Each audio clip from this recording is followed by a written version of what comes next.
Okay, please say sadhu, sadhu, sadhu 3 times. Please say namo tassa 3 times.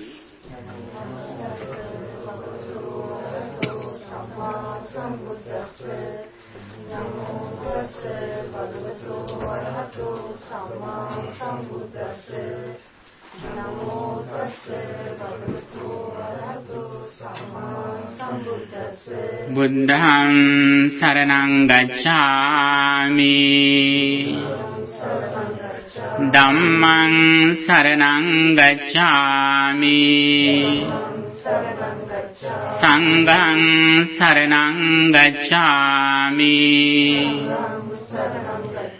Dutiyampi buddhang saranang gacchami, Dutiyampi dhammang saranang gacchami, Dutiyampi sanghang saranang gacchami, Tatiyampi buddhang saranang gacchami, Tatiyampi dhammang saranang gacchami, Tatiyampi sanghang saranang gacchami, Panatipata veramani sikkhapadang samadhiyami, Adinādāna veramani sikkhapadang samadhiyami, Kāmesu miccācārā veramani sikkhapadang samadhiyami,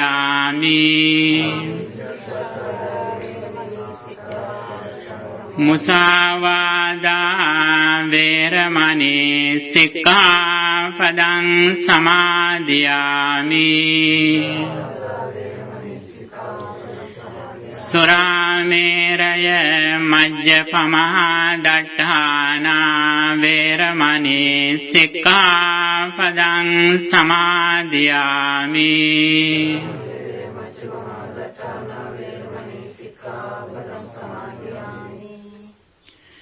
ගෞරවනීය ස්වාමින් වහන්සේගෙන් අවසරයි සදහවත් වාසනාවන්ත පින්තුනි 2019 වර්ෂයේ ශ්‍රී ලංකාවේ චාරිත්‍රානුකූලව ගන්නකොට අලුත් අවුරුද්ද සමරන මේ අප්‍රේල් 14 වෙනි දින පින්තුන් තමන්ගේ මව්බිමෙන් බොහෝ දුර බැහැර රටක හිටියත් ඊමා ශ්‍රද්ධාවෙන් විහාරස්ථානය කරා තමන්ගේ ආදරණීය දරුවන් එක්ක පැමිණිලා ඒ දරුවන්ට තමන්ගේ ජීවිතවලට ආශිර්වාදය ලබා ගන්නටයි බලාපොරොත්තු වෙන්නේ.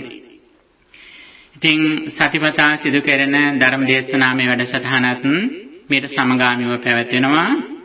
ඊට අමතරව විශේෂයෙන්ම අලුත් අවුරුද්ද නිමිති කරගෙන ඔබ හැමදෙනාටම සෙත් පතන්නත් ආශිර්වාද කරන්නටත් අද දින මේ වැඩසටහන සංවිධානය කළ තියෙනවා.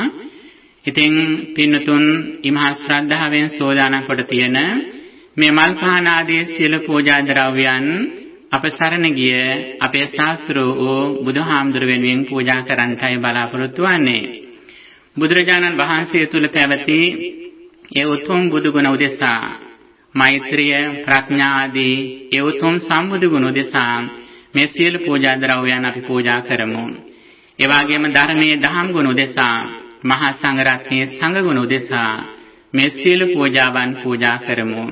එසේ පූජා කිරීමෙන් ජනිත කරගන්නා වූ උතුම් පුණ්‍ය ධර්මයන් ඥානසංසෙන් අපේ ජීවිතවලට සියලු යහපත අභිවෘද්ධිය ආශිර්වාදය රැකවරණය සැලසේවා කියන පැතුමින් අපි මේ සම්බුද්ධ පූජාව පවත්වමු. Dear friends in Dhamma, all of you gathered here today to celebrate Sinhala and Hindu New Year. First of all, on behalf of Mahasangha of Leicester Buddhist Vihara, we wish you a very happy, peaceful, healthy Sinhala New Year. Now, you are going to offer these items to the Buddha's noble qualities. When we offer something to the Supreme Buddha, the Blessed One, we think Buddha's noble qualities. According to Buddhism, if we think Buddha's noble qualities, actually that is a meditation technique, Buddhanussati. When we practice Buddhanussati Bhavana, we purify our mind and also we concentrate our mind in a particular wholesome object, meritorious object. That is why we perform these kind of activities. At the same time, we contemplate on the qualities of the Dhamma, the Supreme Buddha's sublime truth, and also we contemplate on the qualities of the Mahasangha. When we think the qualities of the Triple Gem, at the moment our mind is so pure and calm. That pure mind blesses upon our life. That is why with pure mind we offer these items to the Buddha, Dhamma and Sangha. Contemplating on the qualities of the Triple Gem, now we are going to offer all these items, candles, incense, flowers, drinks and other items we are going to dedicate to the Buddha, Dhamma and Sangha. By the power of the qualities of the Triple Gem and by the power of the energy of that we acquire here, may all of you be well, happy and peaceful. May your all righteous wishes, especially your educational goals, meet with success. With that intention, let's recite the Gatha and offer these items to the Triple Gem. Sadhu, sadhu, sadhu. Namo tansa bhagavato arahato samma sambuddhansa. Namo tassa bhagavato arahato samma sambuddhansa. Namo tassa bhagavato arahato samma sambuddhansa. Iti piso bhagava araham samma sambuddho vidyacharana sampanno sugato lokavidu anuttaro purisa dhamma sarati satta deva manussanam buddho bhagavan buddham jivita pariyantam saranam gacchami swakhato bhagavata dhammo sandintiko akaliko ehi passiko opanaiko panchantam veditam vinyuhiti dhammang jivita pariyantam saranam gacchami Supatipanno bhagavato savaka sangho Ujupatipanno bhagavato savaka sangho Nyayapatipanno bhagavato savaka sangho Samije patipanno bhagavato savaka Yadidan chantari purisa yugani atta purisa pungala Esa bhagavato savaka sangho Ahuneyo pahuneyo dakhineyo anjali karaniyo anuntaram punyakentam lokan sati sangam jivita pariyantam saranam gacchami vandami cetiyang sambang sambhatane supatittitam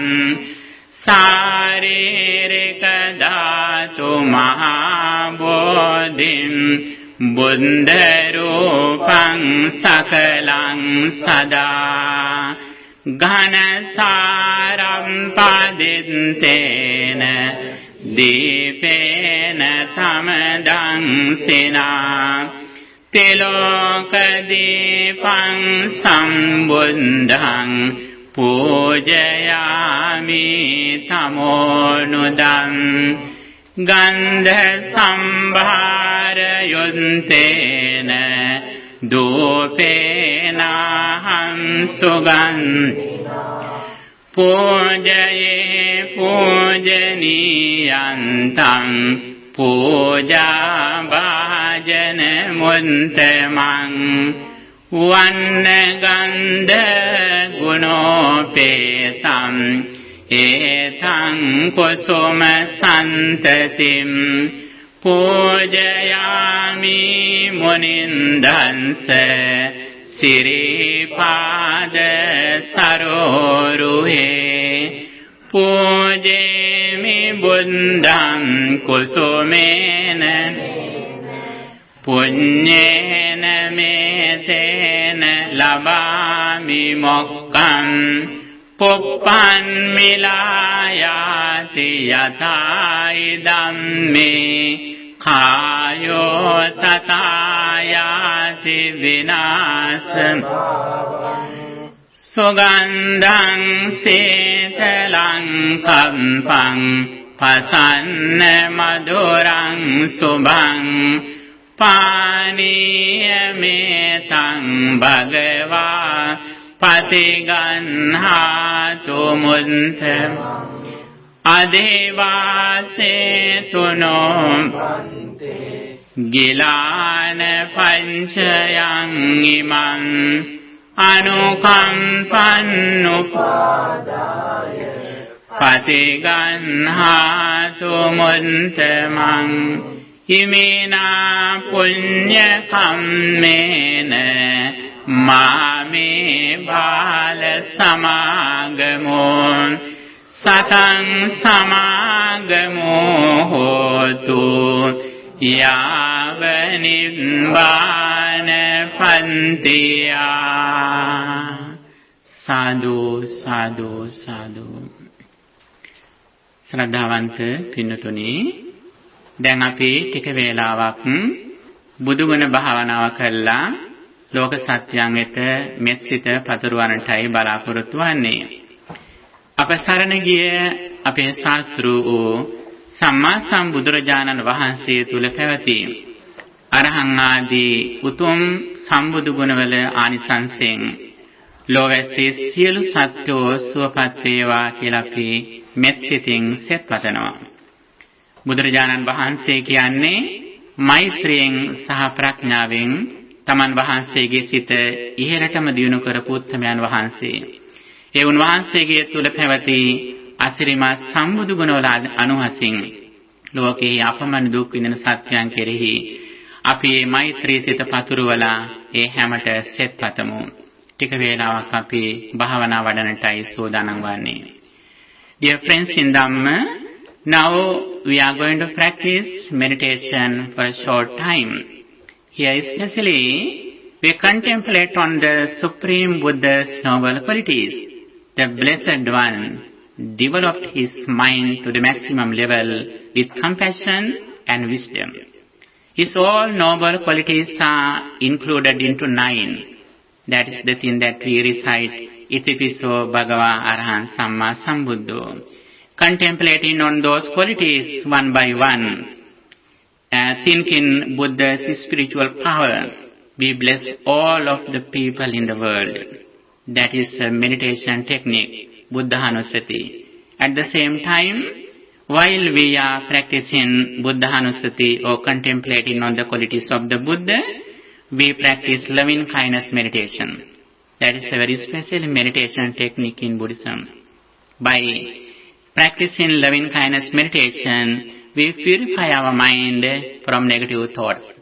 Especially, we practice loving kindness meditation to overcome anger. Anger is one of the main reasons that we are suffering.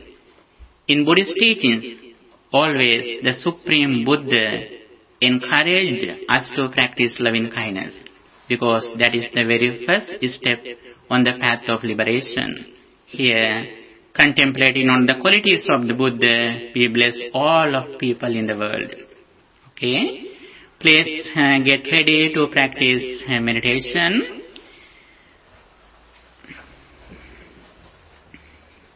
Okay, keep your body straight and relax your body, please.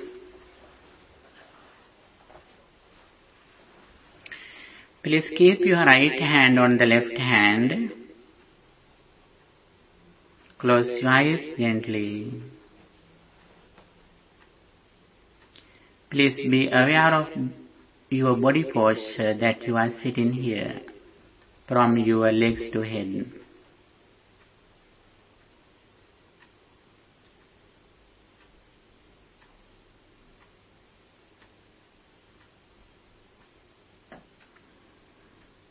Now I feel only breathing in and out in my body.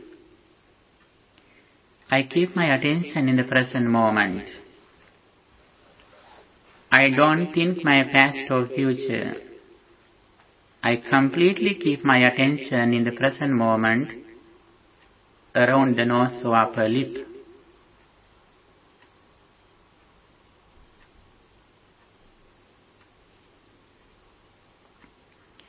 Now I am going to think the Buddha's noble qualities. I imagine a very special, very beautiful Buddha's image or statue that I have seen before.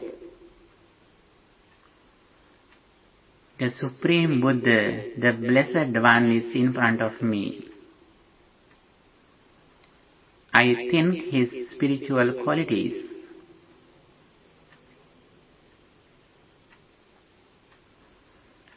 The Supreme Buddha, such indeed the exalted one, worthy, Arahant. Samma Sambuddho, supremely enlightened. Vijjacharana Sampanno, endowed with knowledge and conduct. Sugato, well born. Lokavidu, knower of the world. Anuttaro Purisadhamma Sarati, incomparable trainer of persons to be tamed. Sattaha Deva Manussanam, the supreme teacher of gods and men. Buddho, enlightened. Bhagava, exalted. I contemplate on those qualities one by one. By thinking those qualities, acquiring positive thoughts, I wish all of them in the world to be happy and peaceful.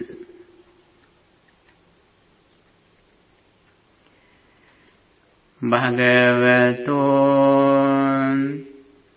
Araham Buddha Guna Tejena Sambe Santa Bhavantu Sukhe Tanta.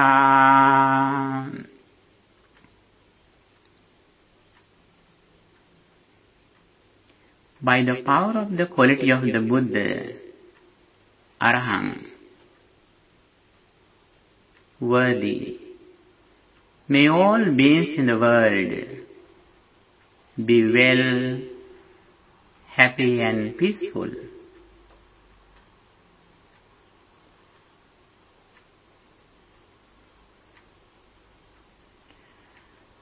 Bhagavato Samma Sambuddha Buddha Guna Tejena Sambe Santam Bhavantu Sukhetanta. By the power of the quality of the Buddha, Samma Sambuddha, supremely enlightened, may all beings in the world be well, happy and peaceful.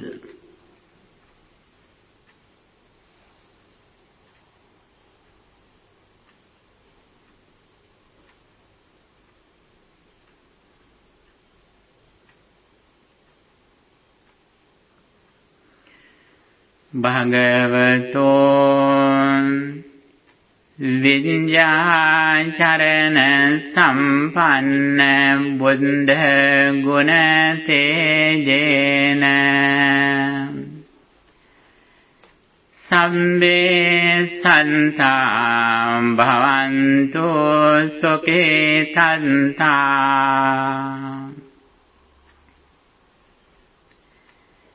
By the power of the quality of the Buddha, Vidyacharana Sampanna, endowed with knowledge and conduct, may all beings in the world be well, happy and peaceful.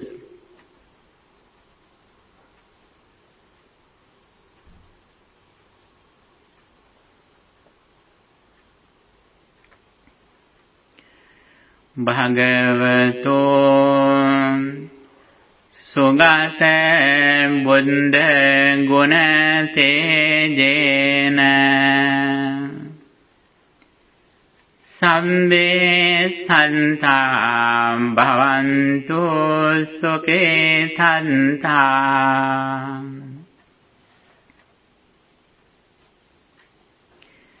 By the power of the quality of the Supreme Buddha, Sugata, well gone, may all beings in the world be well, happy and peaceful.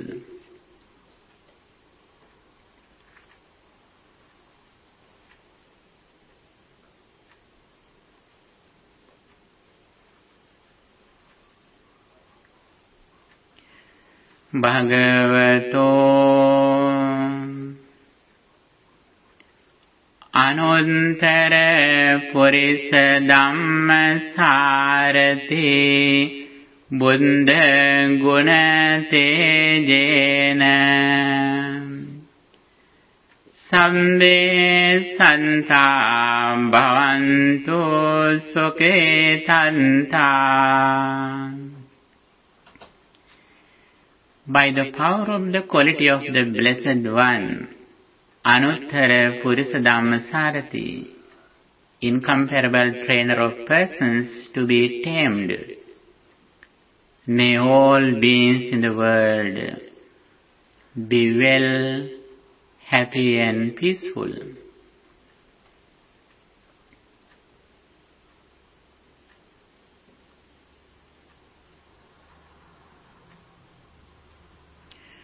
Bhagavato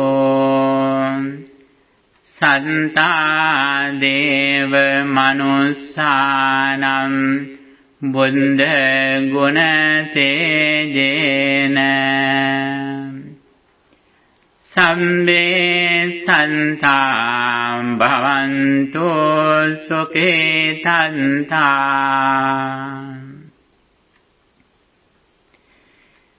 By the power of the quality of the Blessed One, Sattha Deva Manussanam, the supreme teacher of gods and men, may all beings in the universe be well, happy and peaceful.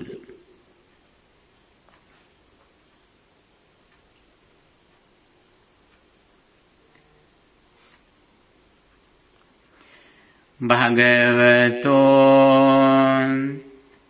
බුද්ධ ගුණ තේජේන සම්බේ සන්තා භවන්තු සුඛිතන්තා.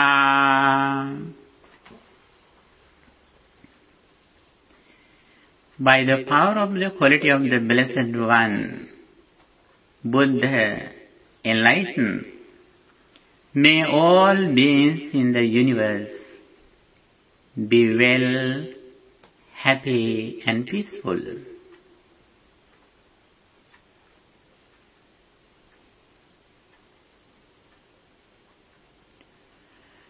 Bhagavato Bhagava Buddha Guna Tejena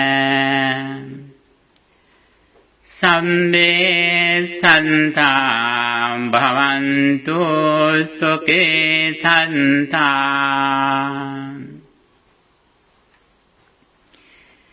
By the power of the quality of the Blessed One, Bhagava, exalted, may all beings in the universe be well, happy and peaceful.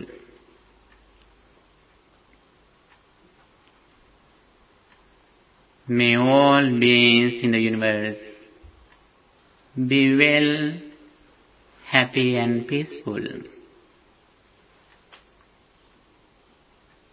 May all beings in the world be well, happy, healthy and peaceful.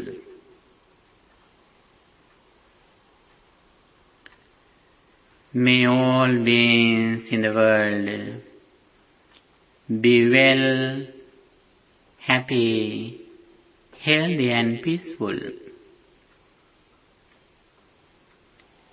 May all beings in the universe attain final bliss of liberation, the everlasting happiness, Nibbana. Sadhu, sadhu, sadhu. Samantha Cakkavalesu Atra Gaccantu Devatam Sandhammang Munirajassa Sunantu Sagga Mokkadam Dhammasavana Kalo Ayan Badanta Dhammasavana Kalo Ayan Badanta Dhammasavana Kalo Ayan Badanta. Namo Tansa Bhagavato Arahato Samma Sambuddhassa. Namo Tassa Bhagavato Arahato Samma Sambuddhassa. Namo Tassa Bhagavato Arahato Samma Sambuddhassa. Kammasakoni kammadayado kammayoni kammabandhu kammapatisarano yang kammang karissami kalyanan va papakan va Tatsadayado bhavissāmīti abinhan pacca venketambang. ගෞරවනීය ස්වාමින් වහන්සේගේ අවසරයි සදහවත් වාසනාවන්ත පින්නතුනි, ලෙස්ටර් බෞද්ධ විහාරයේහි දැන් සති කිහිපයක් තිස්සේ පවත්වාගෙන එන ධර්ම දේශනා මාලාවෙහි අදට නියමිත ධර්ම දේශනා පවත්වන්නටයි අද අප සූදානම් වන්නේ. ඉතින් අද ධර්ම දේශනාවට අමතරව අලුත් අවුරුද්දක් සමරන නිසා අපට ධර්ම දේශනාව හුඟ වේලාවක් කරන්න ලැබෙන එකක් නැහැ. මාතෘකාවට අදාළව මූලික කරුණු ටිකක් අපි පැහැදිලි කරන්නටයි බලාපොරොත්තු වෙන්නේ. ඇත්තෙම මෙතෙක් අපි සාකච්ඡා කරගෙන ආපු මාතෘකාවලින් අද තමයි ටිකක් විස්තරාත්මකව කරුණු කියන්න තියෙන මාතෘකාව. ඉතින් අපි මාතෘකා 7ක් පෙළගස්සලා තියෙනවා සති 7කට. ඉතින් අදට අපි විශේෂයෙන්ම අපේ සිත මුල්ලලා කරන කුසල කර්මය, ඒ කර්ම සහ කර්මයන් වලින් ජනිත වෙන ඵලය විපාකය ගැනයි සාකච්ඡා කරන්නට නියමිතව තියෙන්නේ. ඉතින් මේ මාතෘකාවෙන් කතා කරනකොට විශේෂයෙන්ම සාකච්ඡා කරන්නට වෙන සූත්‍ර දෙකක් තියෙනවා. එකක් තමයි චුල්ලකම විභංග සූත්‍රය, අනිත් එක මහා කම විභංග සූත්‍රය. ඊට අමතරව තවත් සූත්‍ර කිහිපයක් අපි මේ උදාහරණ හැටියට මේකේ අරගෙන තියෙනවා. ඉතින් ඔබට විවේක තියෙන හැටියට පස්සේ මේක කියවලා තේරුම් ගන්නට පුළුවන්. බුදුරජාණන් වහන්සේ දේශනා කරනවා අපට නිතරම මෙනෙහි කළ යුතු කාරණා 5ක් ගැන. ගිහියෙක් වුණත්, පැවිද්දෙක් වුණත්, ස්ත්‍රියක් වුණත්, පුරුෂයෙක් වුණත් අපි නිතරම සිහි කළ යුතු කාරණා 5ක් ගැන ධර්මයේ සඳහන් වෙනවා. ඒ කාරණා 5 තමයි අපි ලෙඩ වෙන අය බව නිතර මෙනෙහි කරන්න කියලා. අපි ලෙඩ වෙන්න පුළුවන් අය කියන එක කලින්ම මෙනෙහි කරලා තියන්න. ලෙඩක් හැදුනට පස්සේ කියන්නේ මම 3 හිතකින්වත් හිතුවේ නැහැ කියලා. කලින්ම හිතලා තියන ලෙඩ වෙන්න පුළුවන් අය කියන එක. බොහෝ අය ලෙඩ වෙනකම් හිතන්නේවත් නැහැ ලෙඩ වෙයි කියලානේ. බුදුහාමුදුරු නමුත් දේශනා කළේ නිතරම Taman ලෙඩ වෙන කෙනෙක් බව කල්පියාම මෙනෙහි කරලා තියන්න කියලා. දෙවෙනි කාරණය තමයි මහලු වෙන කෙනෙක් බව නිතර මෙනෙහි කරන්න කියලා. අපි ටිකෙන් ටික වයසට යන බව නිතර මෙනෙහි කරන්න කියලා. ඒ වගේම තමන් මැරෙන කෙනෙක් බව නිතර මෙනෙහි කරන්න කියලා. මරණයක් ඇහුණු ගමන් කියන්න එපා මම මේ කෙනා මැරෙයි කියලා 3 හිතකින්වත් හිතුවේ නැහැ කියලා කියන්න එපා. එක හිතකින්වත් හිතලා තියන කලින් 3 හිතකින් බැරි වුණා. පින්නතුනි ඒකත් කලින් මෙනෙහි කරන්න කියලා කිව්වා. ඊළඟ කාරණය තමයි තමන් ප්‍රියමනාප දේවල්, තමන් වාක් ආස කරන දේවල් තියෙනවා නම් ඒ ආස කරන දේවල් වලින් කවදා හරි තමන්ට වෙන් වෙලා යන්නට සිද්ධ වෙන බව කලින්ම මෙනෙහි කරලා තියන්න කියලා. ඇයි ඒකට හේතුව? මරණාසන්න මොහොතේ බොහෝ දෙනාට මේ තියෙන දේවල් අත්හැර ගන්න බෑ. හරීම සංවේගයකටපත් වෙනවා. අත්හැර ගන්න බැරුව. ඒකින් වෙන අවශ්‍ය මොකද්ද? ඒ අවසාන මොහොතේ තමන්ගේ දේපල අත්හැර ගන්න බැරි නිසා බොහෝ දෙනෙක් දුගතියට යන්නේ. പ്രേත ලෝකෙට යන්නේ. මනස ලෝකයෙන් චුත වෙන බොහෝ දෙනෙක් නැවත ඉපදෙන්නේ പ്രേත ලෝකේ. බුදුහාඳුරු මේක දැක්කා. ඒ නිසා කිව්වේ කලින්ම තමන්ගේ දරුවන්ගෙන්, තමන්ගේ දේපල වලින් විතරක් නෙවෙයි තමන්ගේ මේ ශරීරයනොත් කවදා හරි වෙන් වෙලා යන්න සිද්ධ වෙන බව මෙනෙහි කරන්න කියලා. ඒක ඇසිපිය ගහන මොහොතෙන් අපි අවුරුදු 50ක 60ක 70ක ගොඩනගාගෙන තියෙන සියලුම සම්බන්ධතා විතරක් නෙවෙයි තමන්ගේ ශරීරය තමන්ට අත්හරින්නට වෙනවා. ඒක කලින්ම මෙනෙහි කරන්න. ඊළඟ දේශනා කළා ඒ සියලුම දේවල් අත්හැරියත් අපට කියලා උරුම වෙන දෙයක් තියෙනවා. අපේ දායාදයක්, අපේ දෑවැද්දක් අපට තියෙනවා. ඒ මොකද්ද? ඒ තමයි කර්මය. තමන්ගේ සිත මුලලා කරන කුසල කර්ම ශක්තිය තමන්ව ආත්මහැර තමන් එක්ක යනවා.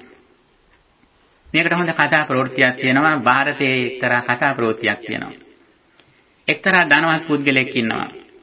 ඒ ධනවත් පුද්ගලයාට බාහිරයන් 4 දෙනෙක් ඉන්නවා. මේ බාහිරයන් 4 දෙනාට මේ කෙනා සලකන්නේ එක එක විදියට. වැඩිපුරම සලකන්නේ ලස්සනම කෙනාට. ඊට පස්සේ සලකන්නේ ටිකෙන් ටික ලස්සන අඩු අයට. මේ තැනට ටිකෙන් ටික වයසට ගිහින් මරණාසන්න වෙනවා. මරණාසන්න වෙච්ච අවස්ථාවේදී අර බාහිරයන් 4 දෙනාගෙන් වැඩිපුරම සලකපු කෙනාට කතා කරලා කියනවා දැන් මම මේ යන්නේ සූදානම් වෙන්නේ මාත් එක්ක යන්න යනවාද කියලා. මෙයා අහනවා. අහනකොට අර හුඟාක්ම සලකපු කෙනා මොකද කියන්නේ? මතක් කරන්න එපා මට නම් එන්න බෑ කියලා. එයා එන්නේ නැහැ. ඊට පස්සේ දෙවණියට සලකපු කෙනාට එන්න කියනවා. එයා මොකද කියන්නේ? එයා කියනවා මං ඕනනම් ගෙදර වැට කඩුල ළඟට ගේට්ටුව ළඟට යනකම් ඕනනම් එන්නම් එයින් එහාට නම් බෑ කියලා. ඊට පස්සේ තුන්වෙනියට සලකපු කෙනාට එන්න කියනවා. එයා කියනවා මම සුසාන භූමිය ළඟට යනකම් එන්නම් එයින් එහාට නම් මට බෑ කියලා. ඊට පස්සේ අඩුවෙන්ම සලකපු කෙනා කියන්නත් කලින් කියනවා මං ඔයත් එක්ක යන්න එන්නම් කියලා. මේ උදාහරණ 4 දක්වන්නේ කාටද? අපිට අපි අපේ ජීවිත කාලයේ වැඩිපුරම සලකන්නේ කාටද? අපේම ශරීරයට. උපතේ පටන් මරණය දක්වා ගත්තොත් වැඩිපුරම කාලයක් කැප කරලා තියෙන්නේ අපේ ශරීරයට. ඒක Tamanට මුලින්ම අත්හැරෙනවා.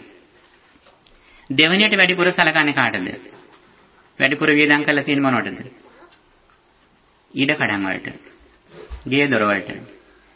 ඒක Tamanට වැට කඩුල්ල ළඟට යනකම් විතරයි තියෙන. එන් එහාට ගේ දොර එන්නෙත් නැහැ. තුන්වෙනියට සලකලා තියෙන කාටද? ඥාතීන්ට, දරුවන්ට, අසල්වැසියන්ට. ඒ අය යන කොහාට යනකන්ද? සුසාන භූමිය ළඟට යනකම් එනවා.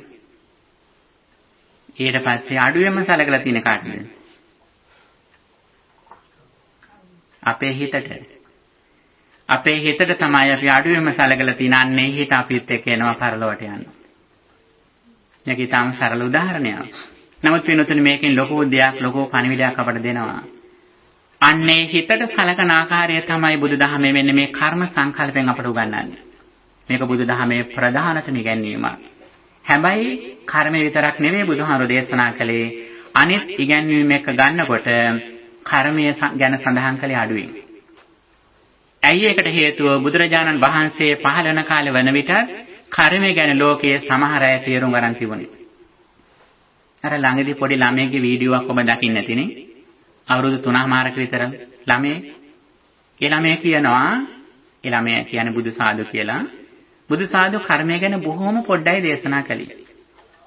බුදු සාදු වැඩිපුර දේශනා කළේ හේතුඵල ධම කියලා. මේ අවුරුදු 3මාරක ළමයෙක් කියන්නේ. ශ්‍රී ලංකාවේ ඉපදිච්ච ළමයෙක්. එතකොට කර්මය ගැන යම්කිසි ප්‍රමාණයකට බුදුහාමුදුරෝ දේශනා කළා තියෙනවා. කර්මය ගැන අපි දැනගන්නට ඕන. ඒක ඊටාම වැදගත් දෙයක්. හැබැයි කර්මය ගැන සම්පූර්ණ දැනුම අපට ලබා ඉවර කරන්න බෑ. ඒක අපි වගේ සාමාන්‍ය කෙනෙකුට නෙවෙයි. සරියුත් හාමුදුර වගේ මහා ශ්‍රාවකයෙකුටවත් කර්මය ගැන සම්පූර්ණ අවබෝධයක් ලබන්න බෑ. කර්මය කියන එක අචින්තනීය විෂයක් කියලා කියන්නේ, සිතලා අවසන් කරන්න බැරි විෂයක් කියලා කියන්නේ. ඒ තරම පුළුල් මාතෘකාවක්. සිතලා අවසන් කරන්න බැරි වුණාට බුදුහාමුදුරේ ගැන සිතන්න එපා කියලා නෑ. ඒ ගැන අපි දැනගන්නට ඕන. ඒ කර්මය සහ කර්මයෙන් ජනිත වන ඵලය ගැන අපට කිසියම් ප්‍රමාණයකට හැඟීමක් තියෙනට ඕන. අන්නේ අවබෝධය තිබ්බොත් තමයි ඇත්තටම අපි අපේ ජීවිතයට වටිනාකමක් ලබා දෙන්නේ. අපි නිතර කියන උදාහරණයක් තමයි අපේ ජීවිතය හරියට අයිස්බර්ග් එකක් වගේ. ඒ අයිස්බර්ග් එකෙන් උඩ පේන්නේ බොහොම ටිකයි. වතුරේ මුහුදේ පාවෙන අයිස්බර්ග් ඒ වගේ උඩ කොටසට පේන්නේ බොහොම ටිකයි. යට තමයි වැඩි කොටසක් තියෙන්නේ. අන්න ඒ වගේ අපට අපේ ජීවිතයේ පිටතින් පේන ටික තමයි අපි රැකිරක්ෂා කරන ඒවා, ඉගෙන ගන්න ඒවා, දරුවන්ගේ වැඩ කටයුතු, රැකිරක්ෂා මේ වගේ උඩින් පේන්නේ බොහොම ටිකයි අපට. හැබැයි නොපෙනෙන යටින් අර අයිස්බර්ග් එකේ යට කොටස වගේ නොපෙනෙන වැඩි කොටසක් මොකද්ද අපේ ජීවිතේ තියෙන්නේ? අපේ මේ ජීවිතයේ කලාව කර්මත් සසර ජීවිතයේ කරන ලද කර්ම ශක්තිය තමයි අර අයිස්බර්ග් එකේ යටින් තියෙන්නේ. එතකොට අපේ ජීවිතයේ සැලකිය යුතු ක්‍රියාකාරීත්වයකට ඍජු බලපෑමක් කරන්නේ අපේ සිත මුල්ලා කරන කුසල අකුසල කර්ම ශක්තිය. මෙන්න මේක අපි දන්නවා නම් පින්නතුණි, අපි හැකිතාක් දුරට හොඳ කුසල කර්ම ශක්තියෙන් වැඩි කරගන්නවා. අකුසල කර්ම ශක්තියෙන් අඩු කරගන්නවා. අන්න ඒ තුල තමයි තමන්ගේ දරුවන්ගේ ඥාතීන්ගේ විතරක් නෙවෙයි තමන්ගේ අනාගතයේ ඉරණමත් තීරණය වෙන්නේ. ඇතැම්මට අපි උත්සාහයෙන් විතරක් බොහෝ මහන්සියලා වැඩපළ කරනවා. ඇතැම්මට හිටපු ගමන්ම අපට ලෙඩ දුක් වලටපත් වෙනවා, අනතුරකටපත් වෙනවා. සමහර අය Tamanට එකම දරුවා ඉන්නේ. සියලුම වියදම් දරුව වෙනුවෙන් කරනවා. අන්තිමටම දරුවා ඇතැම්මට උපාධියකුත් ගන්නවා, රැකියාවකුත් ගන්නවා. රැකියාව ඉස්සෙල්ලම වැටුපාරගෙන දරුවා ඇතැම්මට ගමනක් යනවා, වන්දනා ගමනක් හරි වෙන විනෝද ගමනක් හරි යනවා. ඇතැම්මිට ගමනේ ජනතුරටපත් වෙනවා. අර ජීවිත කාලයේ ගොඩනගපු සියලුම දේවල් එක මොහොතෙන් අවසන් වෙනවා. මේ එක කාරණයක් විතරයි කිව්වේ පින්නතුනි. ඔබට හිතේ අනිත් කෙනාට උනාට අපිට මේක වෙන්නේ නැහැ කියලා. නමුත් පින්නතුනි අපිට එහෙම ගැරන්ටියක් කියන්න බෑ. අපේ ජීවිතවල ස්වභාවය මේකයි. මෙන්න මේක අපි තේරුම් ගත්තනම් හැකිතාක් දුරට අපි මේ අර අයිස්බර්ග් එකේ යටස්සේ තියෙන කොටස වගේ මේ කුසල කර්ම ශක්තියින් ප්‍රබල කරගන්නට අපි උත්සාහයක් දරනවා.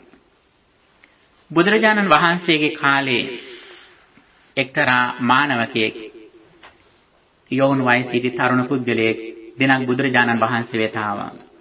ඇවිල්ලා බුදුහාඳුරන්ගෙන් ප්‍රශ්නයක් අහනවා. මොකද ප්‍රශ්නය?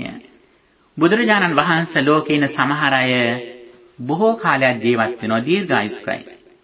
සමහර අය කෙටි කාලයකින් මැරෙනවා. ඒ වගේම බුදුහාඳුරනේ තවත් සමහර අය හරිය නිරෝගී. සමහර අය ජීවිත කාලෙම ලෙඩ දුක් වලටපත් වෙනවා. සමහර අය හරියම ලස්සනයි. සමහර අය දුර්වර්ණයි. සමහර අය බොහෝ භවභෝග සම්පත් තියෙනවා. සමහරට එච්චර නෑ, බොහොම දුප්පත්. සමහර අය මහේසාක්‍යයි, බොහෝම ගෞරවාන්විතව සමාජයේ ජීවත් වෙනවා. සමහරට එහෙම ස්වභාවයක් නෑ. සමහර අය උසස් කුලවල ඉපදිලා ඉන්නවා. සමහර අය බොහොම පහත් කුලවල ඉපදිලා ඉන්නවා. සමහර අය බොහොම බුද්ධිමත්, සමහර අය හරි මෝඩයි. මේ සුබ මානවකයා අහනවා බුදුරජාණන් වහන්සේ මෙන්න මේ මිනිස්යන්ගේ මේ තරම් වෙනසක් තියෙන මොකක්ද හේතුව කියලා. බුදුහාඳුර මොකද දේශනා කළේ? උන්වහන්සේ දේශනා කරනවා කම්මසකා මානව සත්තා කම්මදායාදා කම්මං සත්තේ විභජති යදිදං හේන පනිතතා. මානවකයේ මේ මිනිස්යන්ගේ මේ වෙනසට ප්‍රධානතම හේතුව තමයි කර්මය කියලා. හැබැයි ඒකෙන් කියන්නේ බුදුදහමෙන් හැමදේම කර්මෙන් වෙනවා කියලා නෙවෙයි කියන්නේ. වරදවා තේරුම් ගන්න එපා. බුදුදහමේ හැටියට ජීවිතයේ සිදුවන දේවල් කරුණු පහකින් සිද්ධ වෙනවා. ඒ තමයි බීජ නියාමය. ගස් වැඩෙන්නේ එක්තරා නියාමයකට අනුව, ඒ කියන්නේ බීජ නියාමයට. අපි අඹ ඇටයක් හිටෙවුවොතින් අඹ ගහක් හැදෙන්නේ. ඒක බීජ නියාමයටයි. ඒක කර්මයටයි තියෙන්නේ. උතු නියාමය කියලා එකක් තියෙනවා. එක එක ඍතු වලට පරිසරයේ ගස් කොළවල වෙනසක් තියෙනවා. ඒක කර්මෙන් නෙවෙයි. ඒකට කියන්නේ උතු නියාමය කියලා. ඒ වගේම චිත්ත නියාමය කියලා එකක් තියෙනවා. සිතේ යම් යම් දේවල් සිද්ධ වන්නේ කිසියම් මූල ධර්මයකට අනුව. ඒක කර්මයම නෙවෙයි. ඒකට කියන්නේ චිත්ත නියාමය කියලා. ඒ වගේම ධම්ම නියාමය කියලා දෙයක් තියෙනවා. යම් කෙනෙක් ඉපදුනොතින් වයසට යනවා, මරණයටපත් වෙනවා.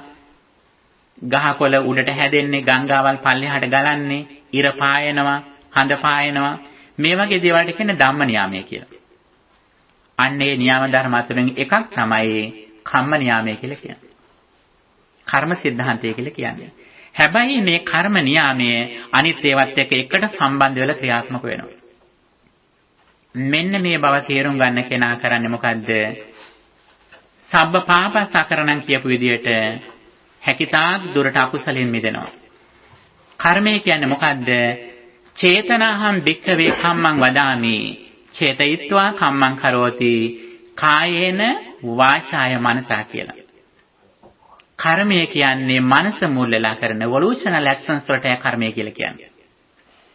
අන්න ඒ කර්මය හිත මුල් වෙලා කයින් කරන්න පුළුවන්, වචනෙන් කරන්න පුළුවන්, හිතෙන් කරන්න පුළුවන්. අන්න එහෙම කරන කර්ම අපේ හිත අපිරිසිදු යමක් කළොතින් ඒ අපිරිසිදු හිත නිසා අපට අනාගතේ ලැබෙන්නේ දුක් විපාක. අපේ හිත පිරිසිදුව කයින් වචනෙන් හිතින් යමක් කළොතින් ඊට අනුරූපව අපට ලැබෙන්නේ සැප විපාක. මෙන්න මේක තමයි සාමාන්‍ය කර්ම સિદ્ધාන්තය. මෙන්න මේක තේරුම් ගත්තොත් ඒ තැනත්තා මුලින්ම කරන්නේ හැකිතාක් අකුසල වලින් ප්‍රාණඝාත, සොරකම් කිරීම, ඊර්ෂ්‍යාව, ක්‍රෝධය ආදී මෙන්න මේ අකුසල විතරක වලින් හැකිතාක් දුරට අයින් වෙනවා. ඇයි අයින් වෙන්නේ? Taman කැමති නැහැ දුක් විඳින්න. ඇයි හිත පිරිසිදු නොතින් Tamanට දුක් විපාක විඳින්න වෙන්නේ. ඒ වගේ මේ තැනත්තා හැකිතාක් හිත පිරිසිදුව තියාගන්නවා. හිත පිරිසිදුව තියාගත්තොත් අන්න ඒකෙන් ලැබෙන ප්‍රතිඵලය යහපත්. ඒ යහපත් ප්‍රතිඵලයෙන් Tamanට සැප විපාක ලැබෙනවා.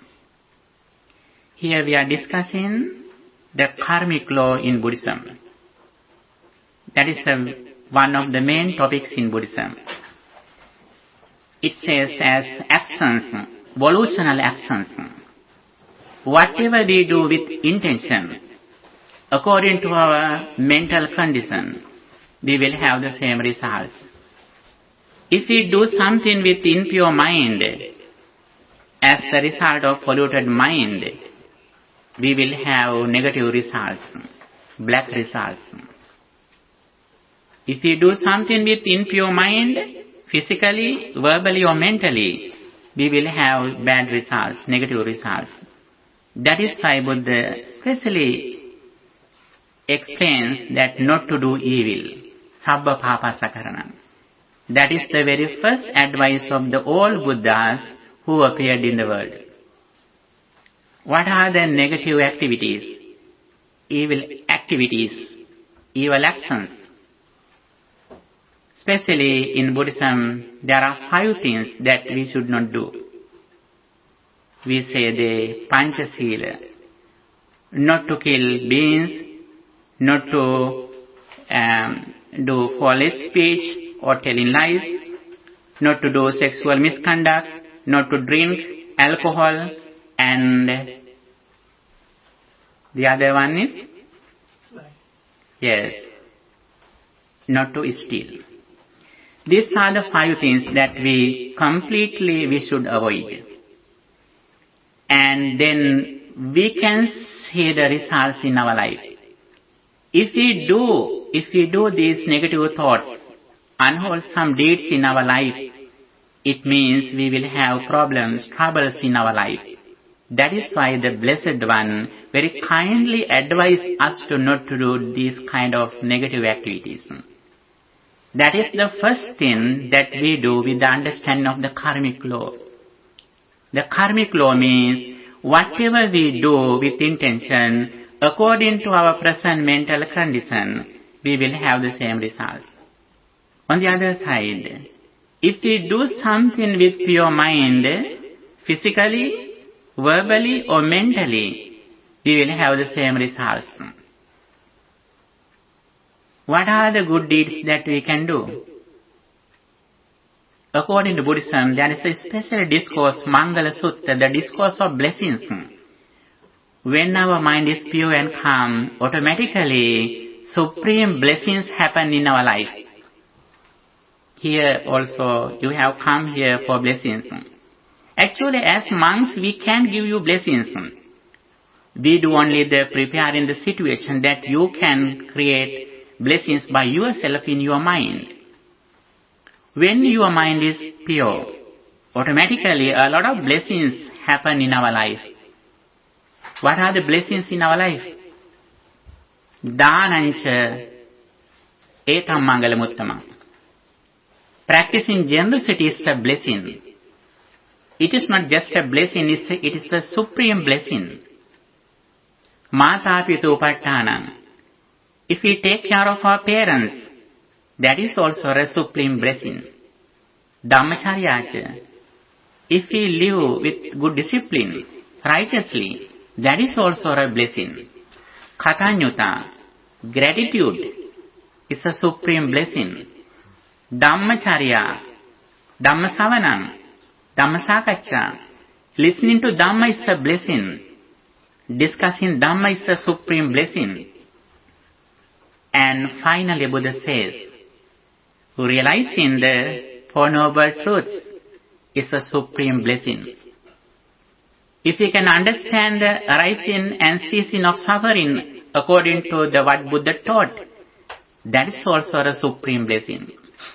Finally Buddha says, Puttassa loka dhammehi chittang yassana kampati asokang virajang khemang etam mangalamuttamam.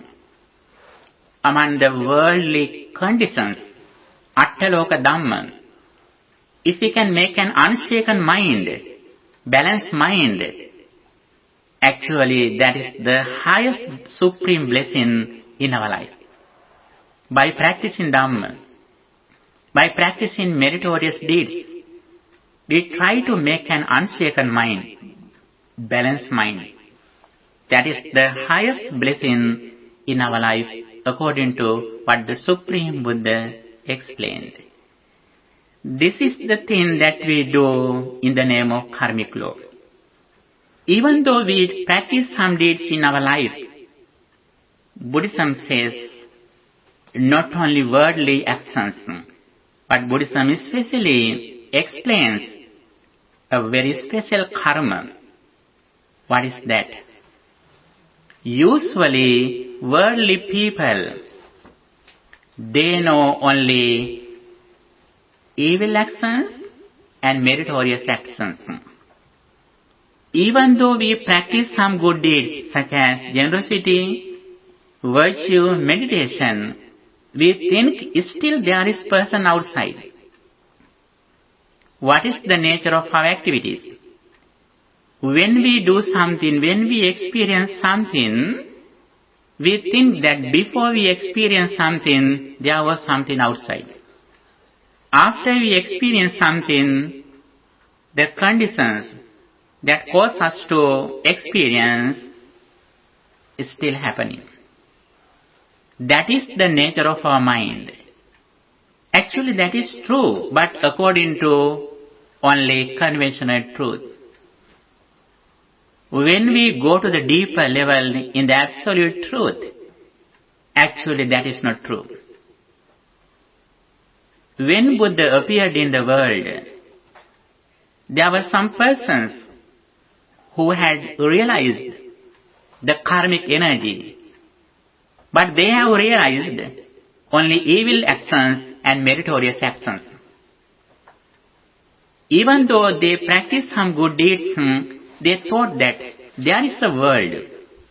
If I do some good deeds, again and again I can come to a blissful life. Again and again I can come to this world according to my positive actions, meritorious deeds. That is also is said in Buddhism. But after Buddha appeared in the world, Buddha explained a very special action. What is that? Buddha says there are some actions, neither black nor white, which consequence neither black nor white results. This is the very special thing. This is the absolute truth. What is that? We understand really what happens to our life. When we experience something through our senses, we usually think that I see something which is outside. After I experience it, it remains outside. But what is the absolute truth? When we experience something through our eye, through our ear, through our nose, actually the first experience immediately ceases. When we recognize something, we recognize everything through our mind. When we recognize through our mind, the first experience has already ceased. But because of our ignorance or delusion, we don't believe this reality. We think still it is happening. For example, when you think your car, which is on the street, you can imagine it. When you think that your vehicle, you may think that there is my vehicle there. But you read your own mind. Even though we read our own mind, because of our ignorance, we think I am seeing my present experience. But actually, what we do here is that we are reading our own mind. On the other side, when you remember your fridge in the kitchen, when you remember your fridge, you think that a fridge with a light. But when you think your fridge, light is not there. But still you are thinking your previous experience. But you don't know that you are thinking your mind. Our whole experience is like that. Not only your previous experience, but if you look at me just now, when you recognize me, be sure, if you are confident in Buddha's message, when you look at me, when you hear my sound, when you recognize me as a manko, when you recognize my sound as a Dhamma talk, Actually, the first experience has ceased. We understand those experiences through our mind. This is the real nature of our life. If we can understand this reality, we always try to overcome ignorance. When we train our mind to overcome ignorance, at the moment our mind is not fixed in outside material things or persons. As soon as we experience something, suddenly we look at inside. The ordinary people, when they experience something, they suddenly look at outside. What happens to outside? He who knows the Dhamma looks at inside when he or she experiences something. This is the path that Buddha explained to overcome karmic energy. Even though we practice meritorious deeds, actually we are in the samsaric circle. If we can realize this reality through our mind, through our wisdom, at the moment we look at inside, it means we have overcome suffering. This is the very special karma that Buddha has realized in his teachings.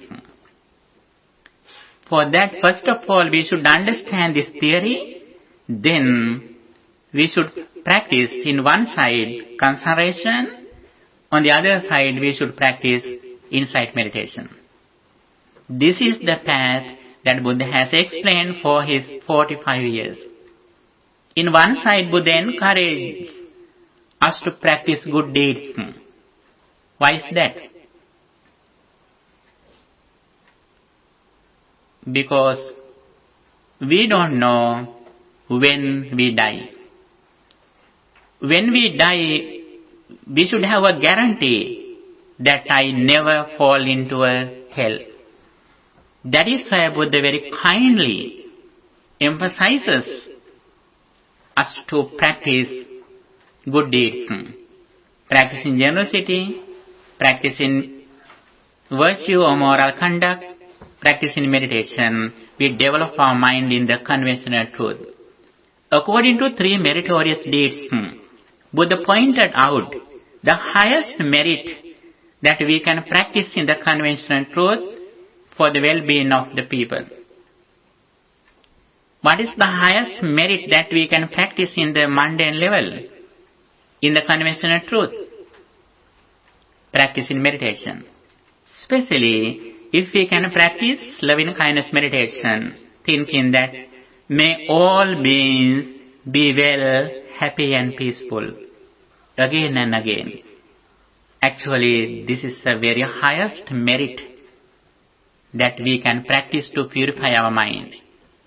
Not only it helps us to purify our mind, but we are able to generate positive thoughts at the same time while we are practicing loving kindness meditation. And also, when we practice loving kindness meditation, our entire life gradually changes. We do everything kindly and with compassion. Then automatically a lot of blessings happen in our life. Those are the real blessings in our life. We take care of our parents. We like to see virtuous persons. We are interested in listening to Dhamma. We practice loving kindness. We pay our gratitude to our elders. These are the qualities, these are the blessings which automatically happen in our life when we purify our mind, especially with loving kindness. And also, Buddha has pointed out the highest skill that we can develop in our mind in the supramundane level, in the absolute truth. What is that? That is reflecting on impermanence. Eye is impermanent. Forms are impermanent. Ear is impermanent. Sounds are impermanent. Nose is impermanent. Smell is impermanent. Our tongue is impermanent. And taste is impermanent. Body is impermanent. Body feelings are impermanent. Mind is impermanent. Mental formations are impermanent. What is the meaning of impermanence? Impermanence means what happens to our life. Impermanence means arising and ceasing at the same time. Even though we think there is something outside, actually the experience immediately arises and ceases. We live mentally, but physically that we experience has already ceased. If we can reflect on this impermanence again and again, we understand the past experience didn't come to the present. The present experience will not go to future. But past experience influences the present thought, and present thought influences the next thought. But previous experience doesn't come to the present as it is. And present experience will not go to future as it is, as permanently. The highest understanding, according to what Buddha taught it, ahotva sambhutam hotva nabhavisati. Not being occurred, it comes to occurrence. Being occurred will not go to occurrence. Sometimes this is very difficult to understand. However, again and again you should try to understand this reality. If you want to show your skillfulness, actually this is the real place that you can show your wisdom. This is the place that you can show your proficiency, skillfulness. Sometimes we may think that our very small children, they can't understand this reality. But don't worry, sometimes they are more wiser than we are. Even though they are physically very young, mentally they are not young. Their spiritual age is sometimes very high, because they may have practiced their wisdom in their previous lives. If we explain this message, sometimes they are able to realize this message, sometimes before you. And our duty is that to point out this reality if we really love them. Because they have come to this world for this message. Sometimes they may have practiced some good deeds to realize this message being in this world. We should give the chance to them to realize this message. As parents, you can't go away from this duty. And this is the thing Buddha especially explained in his teachings, especially in the karmic law. දැන් මේ ටික මම ඇත්තෙන්ම සමරියක් විදියට ඉංග්‍රීසි වලින් කිව්වේ සිංහල තේරෙන්නේ නැති අයට.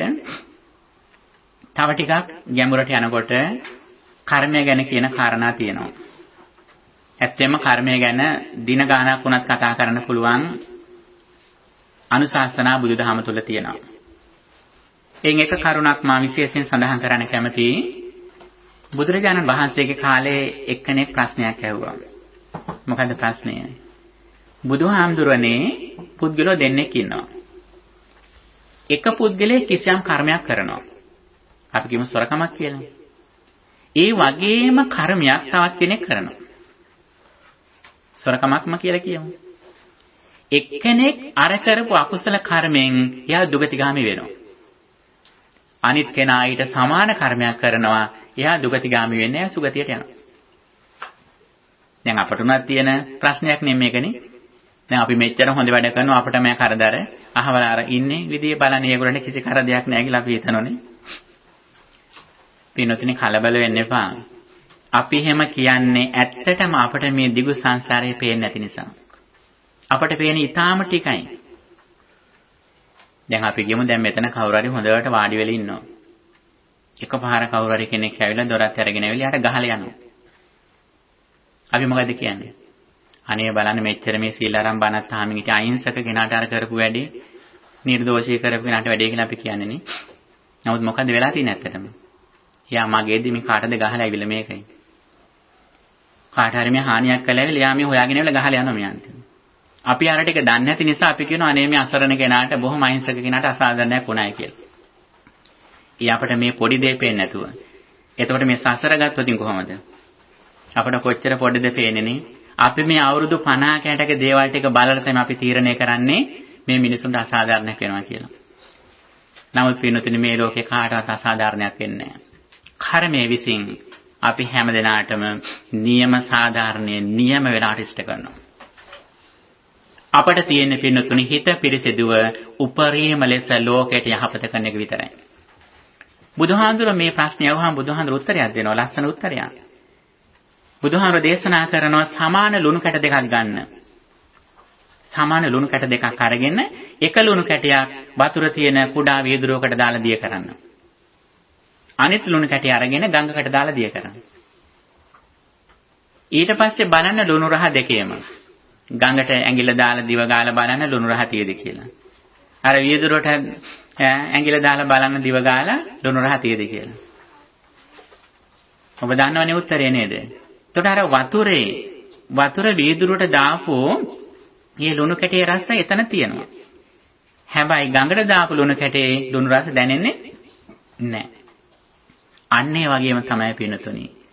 සමහර අය සමහර කර්ම කරනවා ඒ අය හරියට වතුර වීදුරුව වගේ. ඇයි ඒකට හේතුව? ඒ අයගේ ජීවිතවල කුසල් බහුලව නැහැ. පින වැඩි නැහැ. පින බහුලයි නෙවෙයි. ඇතැම් විට කරන එකම කර්මයෙන් ඒ තැනැත්තා දුගතිගාමී වෙන්න පුළුවන්. තවත් සමහර කෙනෙක් ඉන්නවා හරියට ගංගාවක් වගේ. එයාගේ ජීවිතේ පින වැඩි කුසල් වැඩි.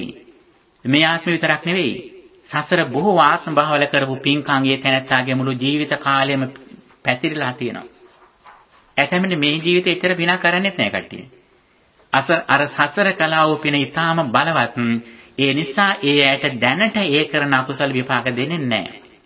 හැබැයි ඕනම මොහොතක ඒක අර අලියට සැඟවිලා තියෙන ගින්දර වගේ ඕනම වෙලාවක ඒක ඉස්මතු වෙන්න පුළුවන්. අපි කලබල වෙන්න හොඳ නෑ මේක විපාක දෙන්නේ නෑ කියලා. මොකට අපට කර්මය ගැන බොහෝම පොඩි අවබෝධයක් තියෙනවා. ඒ නිසා අපි කරන්න ඕන මොකද්ද? අපි කරන්න ඕන හැකිතාක් දුරට අකුසලෙන් වැළකීලා හැකිදාක් හොඳ දේවල් ලෝකෙ වෙනුවෙන් කරන්න. හිත පිරිසිදු වෙනවත් එක්කම පින්නතුනි ওই මංගල සූත්‍රයේ තියෙන කරුණු මාතා පිතූපට්ඨානං දානංච ධම්මචර්යාච කාලේන ධම්මසවණං කාලේන ධම්මසාකච්ඡා කතඤ්ඤුතා මේ ඔක්කොම දේවල් ටික පින්නතුනි තමන්ගේ ජීවිතයේ වැලක් වගේ දිනපතාම සිද්ධ වෙනවා. හිත පිරිසිදුව තමන් මෛත්‍රියෙන් ඉන්නවා නම් තමන්ගේ ජීවිතය හරියට අර ගංගා වගේ තමන් කරන කුඩා අකුසල විපාක තමන්ට එච්චර දැනෙන්නේ නැහැ ඒක. හැබැයි ඒකේ කියලා මේ අකුසල කරන්න කියලා මේ උනන්දු කරීමක් නෙමෙයි මේ කරන්නේ. ඒ සුළු අකුසල උනාට තමන්ට ජීවිතේ ලොකු අනතුරක් එන්නේ නැහැ. බුදුහාමුදුර උපමාවකින් දේශනා කරනවා. බුදුහාමුදුරන්ගේ කාලේ මහා නාම සාක්‍ය කියලා සාක්‍ය කුමාරයෙක් දිනක් බුදුරජාණන් වහන්සේගෙන් අහනවා බුදුහාමුදුරනේ අපි රාජ්‍ය සේවය කරන අය අපි නිතරම රාජකාරිවල නිරත වෙලා ඉන්න අය ඇතැම් විට අපි රටවැසියන්ට දඬුවම් දෙන වෙලාවල් තියෙනවා. මං මෙහෙම දේවල් කරමින් ඉන්න වෙලාවක මම මිය ගියොතින් මගේ පරලෝ ජීවිතයට මොකක් වේද කියලා ඇහුවා. බුදුහාමුදුරේ එතෙන්දිත් ලස්සන උපමාවක් දේශනා කරනවා. මොකක්ද උපමාව? ගඟක් පැත්තට නැමිච්ච ගහක් තියෙනවා. ඔබ දැකලා ඇතිනේ ගංගාවල් ළඟ පොල් ගස්, උණ ගස් එහෙම ගඟේ පැත්තටම නැමිච්ච ගස් තියෙනවනේ. බුදුහාමුදුරුවෝ අහනවා ඒ ගඟක් පැත්තට නැමිච්ච ගහක් කැපුවොත් කොයි පැත්තෙන් කැපුවත් ගහ වැටෙන්නේ කොහටද? ගහ වැටෙන්නේ ගඟට. අන්න ඒ වගේ තමයි නිතර තෙරුවන් ගැන විශ්වාසයෙන් නිතර කුසලයට බරව සිල්වත්ව නොනැතුව යම් කෙනෙක් ඉන්නවා නම් අන්නේ තැනැත්තා කොයි සංකීර්ණ අවස්ථාවක මිය ගියත් ඒ තැනැත්තා දුගතියට යන්නේ නැහැ කියලා. මෙන්න මේ සහතිකයේ පින්නතුණි අප හැම දිනාගේම ජීවිතවල තියෙනට ඕන. අනිත් කාරණේ තමයි චුල්ලකම විභංග සූත්‍රය තමයි අපි බොහෝ විට අහලා තියෙන්නේ. ඒ චුල්ලකම විභංග සූත්‍රයත් එක්කම තව සූත්‍රයක් යනවා මහා කම්ම විභංග සූත්‍රය කියලා. මේ සූත්‍රය හැබැයි ඊටාම කල්පනාවෙන් අහන්න ඕනේ. දැන් මෙතෙන්දී තුඟා කල්පනාවෙන් අහන්නේ නැත්තම් මං වැරදිකාරය වෙනවා ඒකයි. මේ සූත්‍රයෙන් කර්ම 4ක් ගැන සඳහන් වෙනවා. මොකක්ද 4? 4 තමයි සමහර අය ඉන්නවා අකුසල් කර්ම කළා දුගතිගාමි වෙන අය ඉන්නවා. ඒකට කියනවා අබබ්බං අබබ්බාසන් කියලා. තව සමහර අය ඉන්නවා අකුසල කර්ම කළා සුගතිගාමි වෙන අයත් ඉන්නවා. ඊළඟට කියනවා සමහර අය කුසල් කරලා සුගතිගාමි වෙන අය ඉන්නවා. ඒ විතරක් නෙවෙයි කුසල් කරලා දුගතිගාමි වෙන අයත් ඉන්නවා. මොකද්ද කිව්වේ? අකුසල් කරලා දුගතිගාමී වෙනවා. ඒක අපි කොහොමද දන්නවනේ? පව් කරොතින් වැරදි වැඩ කරොතින් අපාගත වෙන කෙනා අපි කොහොමද දන්නවනේ?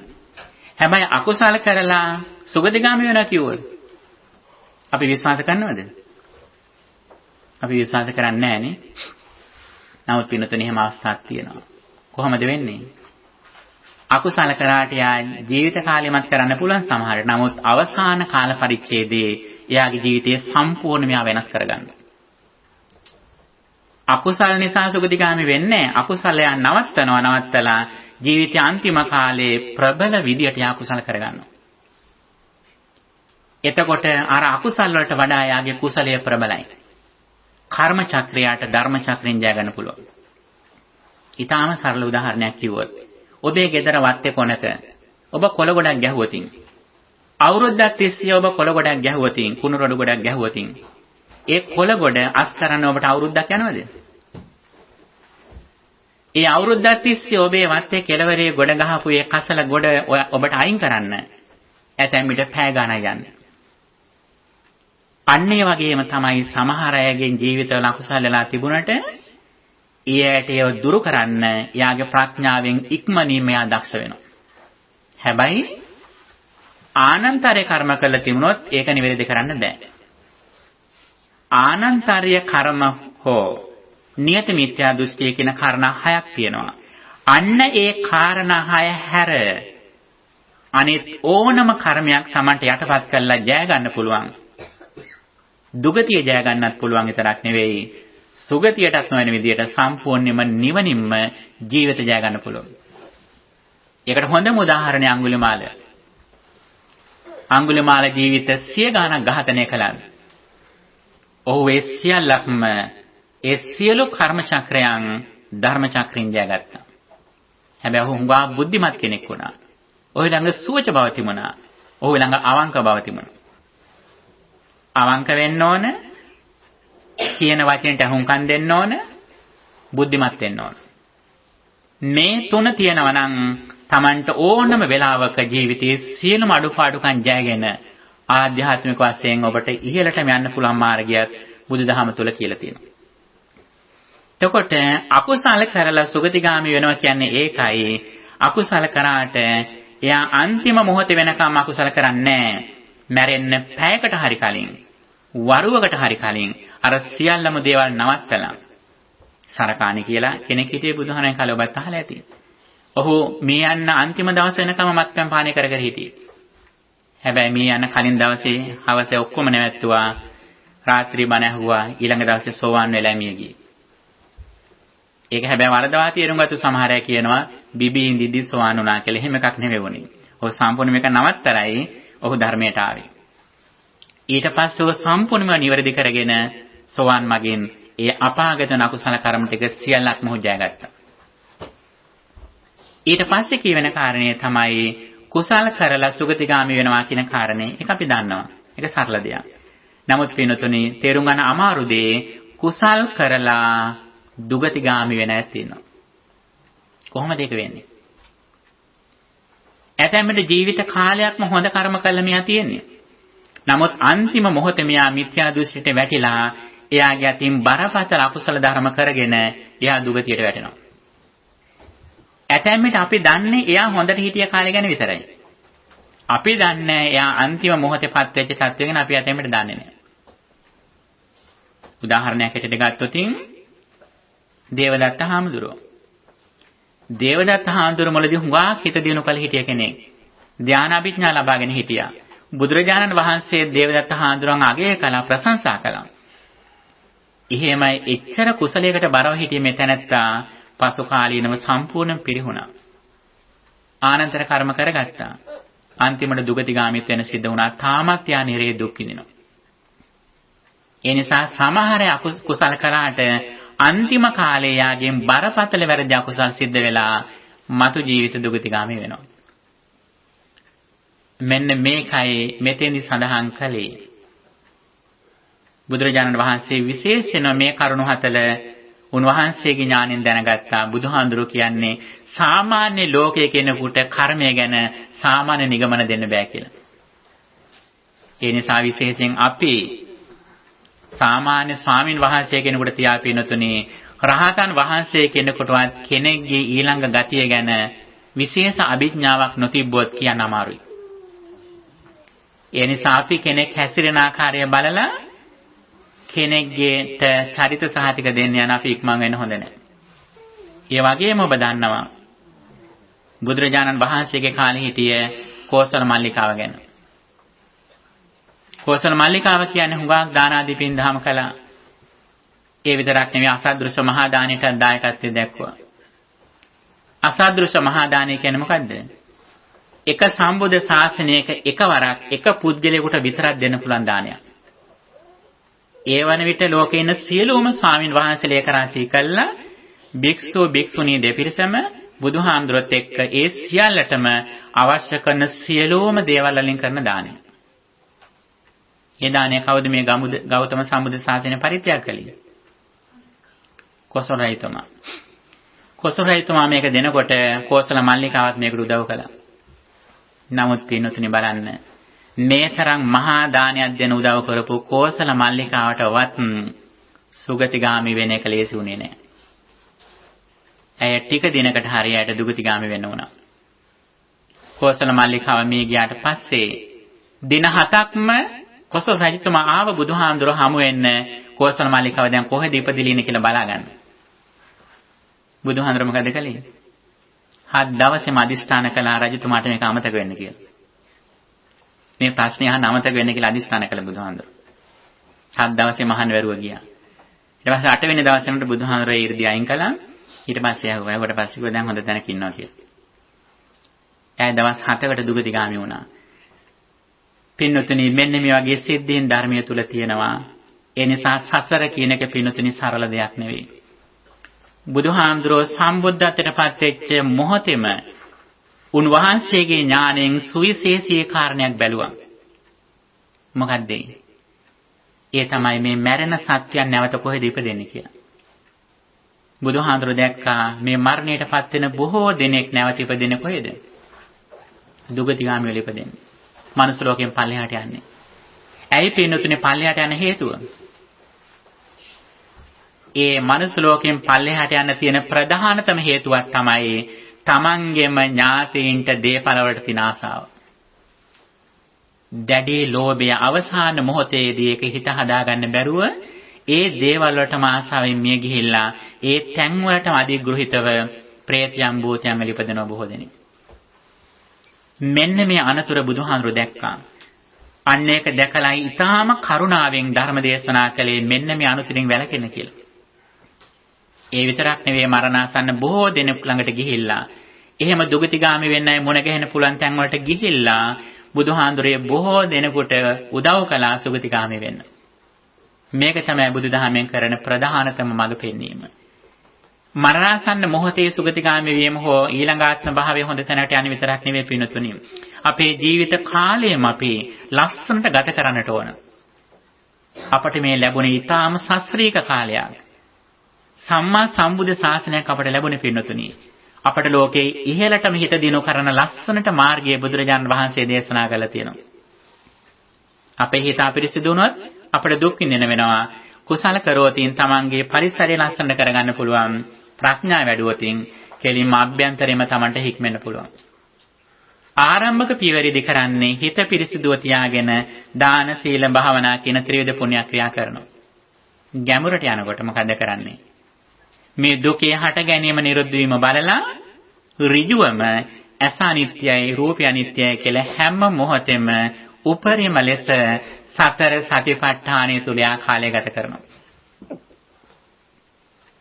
එහෙම සතිපට්ඨානෙ නිතරම සිහියෙන් නුවණින් අපි කාලය ගත කළොත් අපිට මොකද වෙන්නේ?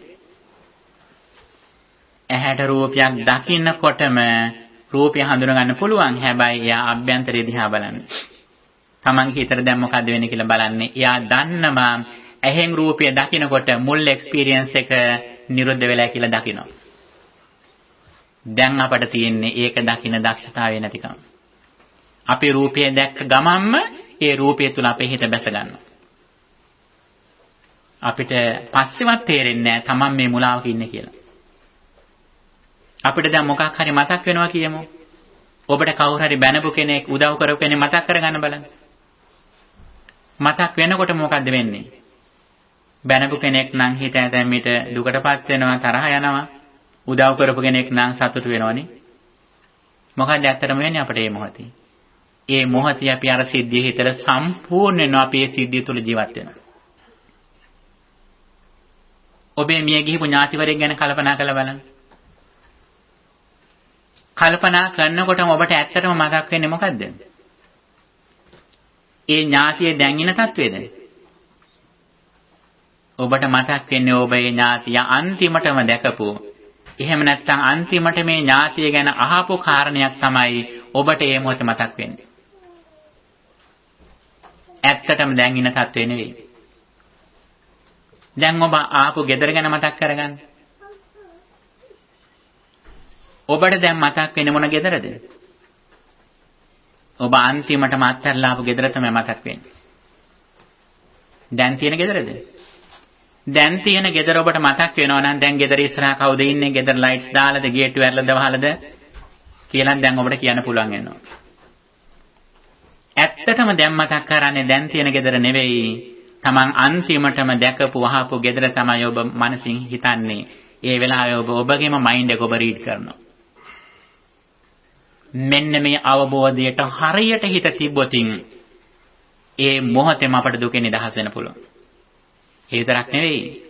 යම් කිසි කෙනෙක් මෙන්න මේ ප්‍රඥාව තුල ජීවිතයේ අවසාන මොහොතේ තියෙන දක්ෂුණුව තියෙන මොකද වෙන්නේ?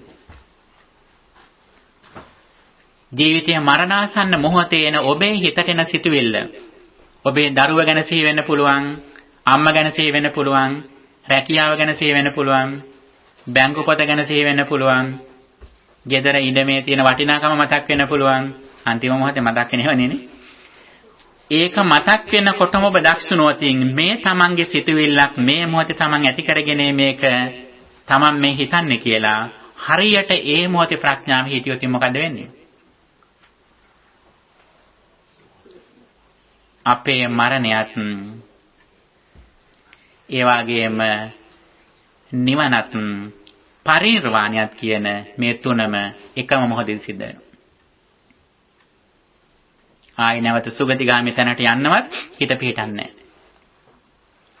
ඔබ මරණාසන්න මොහොතේ ඔබ කරපු හොඳ කුසලයක්, රුවන්වැලි සෑයට කරපු දානයක්, නැත්නම් දලදා වහන්සේට කරපු පූජාවක් ඔබ මතක් කරනකොට ඔබ ලෝකයේ තුල ඉන්නේ. ඔබ ඒ ඔස්සේ සුගතියට යන්න පුළුවන්. හැබැයි ඔබ ඒ සිතුවිල්ලේ අනිත්‍යතාවය හරියට ධර්මානුකූලව බැලුවතින් ඒ සිතුවිල්ලම අනිත්‍ය බලලා මුළු සම්පූර්ණයෙන්ම සසර ගමනේම නිදහස් වෙන්නත් පුළුවන්. මෙන්න මේකට හුරු කරන්නයි බුදුදහමෙන් අපට මඟ පෙන්වන්නේ. ඒ නිසා බුදුදහමෙන් කර්ම කළා සුගතිගාමී වෙන්න හොඳ කර්ම කරන්න කියලා විතරක් නෙවෙයි අපට දේශනා කරන්නේ මේ කර්මය, කර්ම චක්‍රය, ධර්ම චක්‍රයෙන් ජයගෙන මුළු සසර ගමනම නිමාවටපත් කරන්නයි බුදුරජාණන් වහන්සේ අපට අනුශාසනා කළේ. ඉතින් මේ ධම්ම මඟ දිනෙන් දින ඉදිරියට යන්නට අපි අධිෂ්ඨාන කරගනිමු. ඉතින් මේ අලුත් අවුරුද්ද සමරන අවස්ථාව ඉතින් ලංකාවේ හිටියනම් ඥාති මිත්‍රාදීන් එක එකතු වෙලා නේද රතිඤ්ඤ පත්තු කරලා හුඟා දේවල් කරනවනේ රබන් ගහලා. ඉතින් ඒ දවසේ ඔබ පන්සලට ඇවිල්ලා මේ ඉපදිච්ච රටෙන් වාග් දොර බැහැර හිටියත් ඔබ ලස්සන පින්කමක්, සැබෑම ආශිර්වාදයක්, සුබ පැතුමක් ලබා ගන්න අවස්ථාව ඔබේ ජීවිතයට. ශ්‍රී ලංකාවේ ඉඳලා පිට රටවලට යන බොහෝ දෙනෙක් පින්නතුනේ අපේ දකින්න දෙයක් තමයි. ඇතැම්මට ශ්‍රී ලංකාවේ හිටියට වඩා යත්තන් දහමට නැඹුරු වෙනවා. පින්කම් කරනවා. සමහර රටවල් වල ගිහිපු අය ඇතැම්මට එක මාසෙට පොය සමරලා කිහිප දනක සිල් ගන්නවා. දවස් කිහිපක සිල් ගන්නවා. පන්සල් කිහිපයක. ඇතැම්මට ඒ අය කියනවා අපේ ශ්‍රී ලංකාවෙන් පිටත් වෙද්දී අපි හිතුවානේ අපට ආයි බණ දහමක් අහන්න ලැබෙන්නේ නැහැ, සිල් ගන්න වෙන්නේ නැහැ කියලා. නමුත් ලංකාවේ හිටියටත් වඩා දැන් අපි සිල් ගන්නවා කියලා. ඉතින් අන්නේ ආශිර්වාදයේ ඒ විවේකය ඔබට බොහෝ විට තියෙන විදේශගත වුණාම අන්න එකෙන් ඔබ ප්‍රයෝජන ගන්නට ඕන. ඔබ මේ සමාජ විදියට ඉහළම වශයෙන් අධ්‍යාපනය ලැබලා දරුවන්ටත් හොඳට අධ්‍යාපනය ලබා දීලා ඒ දරුවන් දිනු කරන වගේම අපට මේ ලැබෙච්ච ඊටාම දුර්ලභ අවස්ථාව මේ ඊටාම ලස්සන සස්ත්‍රීක සමයක් හරියට කාන්තාරයක් මැද යනකොට හම්බෙච්ච ශේම භූමියක් වගේ මේ සම්බුද්ධ ශාසනයක් ලැබිච්ච අවස්ථාව. අන්න ඒ අවස්ථාවෙන් අපි උපරිම ප්‍රයෝජන ගන්නට ඕන. විශේෂයෙන්ම අපේ ඊටාම ළඟම ඥාතීන්ට මේ ධහම දීලා ඒ ළඟම ඥාතීනු සුගතිගාමී වෙන්නට යට උදව් කරන්න ඕන. ජීවත් වෙන්න කාලේ කැම බීම ටික දීලා අධ්‍යාපනය දීලා විතරක් මදි. ඔබ බලන්න ඔබේ ඊටාම ළඟම ඉන්න ඥාතීන් 5 දෙනෙක් ගැන කල්පනා කරලා බලන්න. ඔබ ඊටාම ආදරය කරන ඥාතීන් 5 දෙනෙක් හොඳට මතක් කරගන්න. අන්න ඒ 5 දෙනා ඔබට කලින් මිය ගියොතින් ඒ කෙනා දුගතිගාමී නොවන විදියට සුගතිගාමී වෙන විදියට හොඳ තැනකට යන්නට ඔබ උදව් කරලා තියෙනවා. අන්න ඒක තමයි ඔබ විශේෂයෙන් මේ බුද්ධෝත්පාද කාලෙන් ගන්න ප්‍රයෝජනෙ. එතකොට ඔබට ඒ කෙනා ඔබේ වයසෙන් බාල කෙනෙක් වුණත් ඔබට යා මිය ගියාට අඬන්න වෙන්නේ නැහැ. ඇයි ඒ? ඔබ ඔබේ යුතුයකම හරියට කළා තියෙන්නේ. එයා ජීවත් වෙන කාලයට දාන සීල භාවනා කියන ත්‍රිවිධ පුණ්‍ය ක්‍රියා හැකිතා කියාට කරන්න උදව් කරන්න. එයා කැමති නම් සල්ලි කීයක් හරි දීලා හරි කරවන්න යාට. ආනන්දවිනී සිටුතුමා එහෙමනේ කළේනේ. කාල සිටු පුත්‍රයාට කාවණු 1000ක් දෙන්නම් බණහලා ඉන්නේ කියලා කිව්වනේ. ඒ නිසා ඔබේ ළඟම ඥාතීන්ට සල්ලි දීලා හරි මේ දහමට නැඹුරු කරන්න.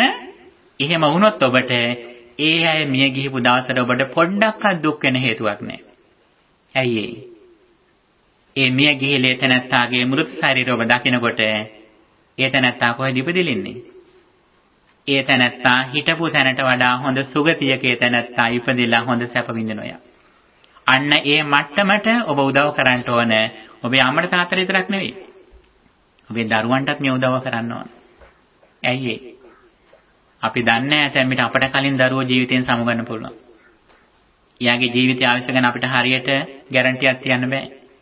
ඒ නිසා මේ හැම දිනාටම අපි උදව් කරන්න ඕන. අනිත් පැත්තෙන් අප නමින් මිය ගිය අපේ අම්මලට තාත්තලට පින් වැඩෙන විදියට අපි නිතරම කුසල දහම් කරන්නට ඕන.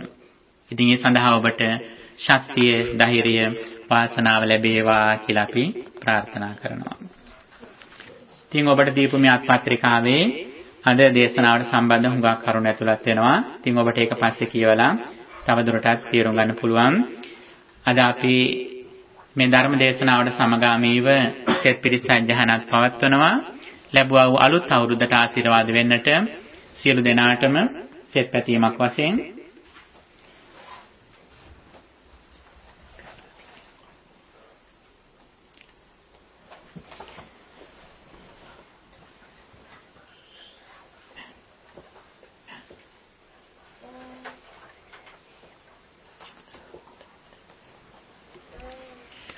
හොඳයි අපි මේ ධර්ම ශ්‍රවණය කිරීම ලැබු පින අපි මුලින්ම දෙවියන් ඥාතින් අනුමෝදන් කරමු. ඊට පස්සේ අපි ඔබට ටික වේලාවක් විවේකයක් දෙනවා. ඊට පස්සේ ඇවිල්ලා අපි පිරිත් දේශනය සිදු කරනවා. ඉතින් දැන් ඔබ බොහොමත්ම ශ්‍රද්ධාවෙන් විහාරස්ථානයට ඇවිල්ලා මල් පහන් ආදිය සෝදානම් කරගෙන ඉතින් ශ්‍රී ලංකාවේ හිටියත් ඔබ මේ වෙලාවට පන්සල යන වෙලාවනේ නොනගතේ වෙලාවනේ. ඉතින් මෙහෙදිත් ඔබ මේ පින්කමම කරමින් ඔබට ආශිර්වාද වෙන්න, මේ පින්වත් දරුවන්ට ආශිර්වාද වෙන්න, ඔබේ පන්සලට ඔබේ ස්වාමින් වහන්සේලා දකින්නට ඔබ මේ පැමිණිච්ච අවස්ථාවේ ධර්ම දේශනාවට එහුම්කන් දුන්නා, පන්සල සමාදන් වුණා, සම්බුද්ධ පූජා පැවැත්තුවා, ඒ වගේම භාවනා කළා. මේ සියලුම ආකාරයෙන් රැස් කරගත් උතුම් පුණ්‍ය ධර්මයන් අප නමින් මිය ගිය අපේ ඥාතීන් කිසියම් පිරිසක් පින් බලාපොරොත්තුවකින් සිටිනම් ඒ සියලු දෙනාද මේ පිණින් සුවපත් වෙත්වා කියන ප්‍රාර්ථනාවෙන් අපි මියගේ ඥාතීන්ටත් පුණ්‍යානුමෝදනා කරමු ගාථාව කියලා. ඉදම් මේ ඥාතීනං හෝතු සුඛිතා හොන්තු ඥාතයෝ ඉදම් මේ ඥාතීනං හෝතු සුඛිතා හොන්තු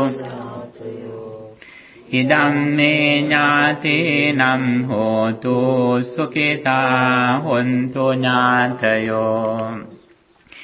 රැස් කරගත් මේ උතුම් පුණ්‍ය ධර්මයන් යානිසංසෙන් සම්‍යක් දෘෂ්ටික දෙවියනොත් මේ පින් අනුමෝදන්ව දෙවියනොත් තමන්ගේ දිවයිසුරු වර්ධනය කරගන්නා ගමන් මේ පින්තුන් හැමදෙනාමත් නිදුක්ව නිරෝගීව තව බොහෝ කාලයක් රැකදෙත්වා කියන ප්‍රාර්ථනාවෙන් අපි දෙවියන්ටත් පින් අනුමෝදන් කරමු. ආකාසට්ටා ච බුම්මට්ටා දේවානාගාම පුඤ්ඤන්තං අනුමෝදිत्वा චිරං රක්ඛන්තු ශාසනං. ආකාසට්ටා ච බුම්මට්ටා දේවානාගා මහිද්దికා පුඤ්ඤන්තං අනුමෝදිत्वा චිරං රක්ඛන්තු දේශනං. ආකාසට්ටා ච බුම්මට්ටා දේවානාගා මහිද්దికා පුඤ්ඤන්තං අනුමෝදිत्वा චිරං රක්ඛන්තු ත්වං සදා. හොඳයි, මේ පින්තුන් රැස් කරගත් මේ සියලු පුණ්‍ය ධර්මයන් ආනිසංසයෙන් ඔබ හැම දිනාටම මෙලොව වශයෙන් නිදුක් නිරෝගී සම්පන්නිය සැලසේවා. ජීවත් වෙන කාලයේහි සතුටෙන් සැනසීමෙන් ජීවත් වීමට මේ පින්කමත් ආශිර්වාදයක් වේවා. සසර ජීවිත සුවපත්ව ප්‍රාර්ථනානුකූලව උතුම් නිවන් සුවය සැලසේවා කියලා ප්‍රාර්ථනා කරමු.